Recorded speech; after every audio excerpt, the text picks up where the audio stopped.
Dispel the deadwood of delusion with the chainsaw of discernment, cutting away all misconception from its very root.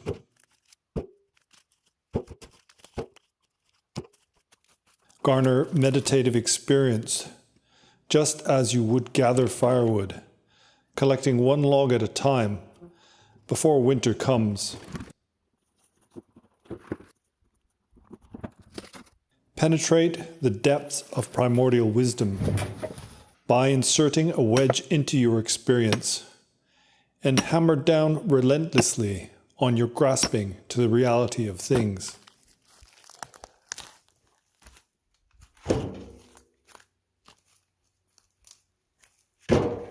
Seek out realization and liberation, just like a woodsman deep in the forest, solitary and persistent in your task.